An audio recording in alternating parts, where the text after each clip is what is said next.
এইমাত্র কাজ থেকে আসলাম আর কি। আসার পরে ভাবলাম আপনাদের মাঝে কিছু তথ্য বিনিময় করি। যদিও আপনাদের কাছ থেকে কিছু শেখার আছে, আর আমি তো দেশের বাইরে, বুঝেন নাই, দেশের সমস্ত খবর তো কখনো দেখা হয় না। তবু যেটুকু খবরও শুনি, বুঝছেন, মনের ভিতর হতাশা তৈরি হয়ে যায়। কারণ 12 ঘন্টা ডিউটি করে এই মোবাইল টিপে যদি লাইসে মনে হতাশা তৈরি করি, তাহলে ধরলেন জীবনে তো 12টা এমটি বাজাই দেবো। ঠিক আছে, যাই হোক, মূল কথায় আসি আর কি। দেখেন, দেশের মানে যদি যারা ভালো চায় দেশের, ঠিক আছে, তাদেরকে নিয়ে কাজ করেন। দেশের সরকারকে বলতেছি, তাদেরকে একসাথে করে নিয়ে কাজ করেন। আর দেশে যারা খারাপ চায়, ঠিক আছে, তাদেরকে জনসম্মুখে শাস্তি দেন, শাস্তি প্রদান করেন। আর দেশে কিছু অবৈধ সন্তান আছে, নারীরা, মানে কিছু আছে আর কি। আমি সবাই বলতেছি না, কিন্তু কথাটা আবার মাইন্ড করেন না। কিছু কিছু অবৈধ মায়ের সন্তান আছে যারা এই যে অশ্লীলতা ছড়ায় আর কি। তারপরে ছোটো ছোটো পোশাক পরে মানে নিজের অনেক লাগে, মানে দেখায় যে আমি অনেক সুন্দর, আমার কিউট লাগতেছে।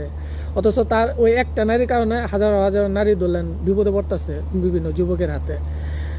আর কিছু যুবক আছে নেশা আসক্ত, ঠিক আছে, নেশাখোর বলতে পারেন।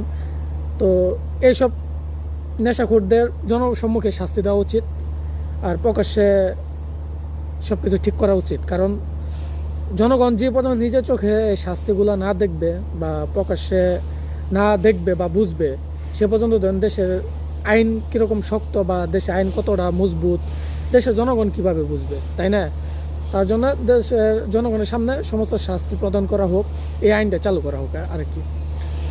আর বাংলাদেশ তো নয়, আমি মনে করি যে টিকটক বলেন, তারপরে অবৈধ যত প্ল্যাটফর্ম আছে না, যেমন টিকটক, তারপরে বললেন আছে আমার না জানা আরও অনেক প্ল্যাটফর্ম আছে, এগুলোরে ব্যান করে দেওয়া হোক। আর সবচাইতে বড় যে সাবজেক্টটা, সেটা হচ্ছে বাংলাদেশে এমন প্ল্যাটফর্মে মানে এমন সিস্টেম চালু করা হোক যেখানে অশ্লীলতার ছোঁয়া পড়লে যেন তার আইডি ব্যান হয়ে যায়, মানে বন্ধ হয়ে যায়।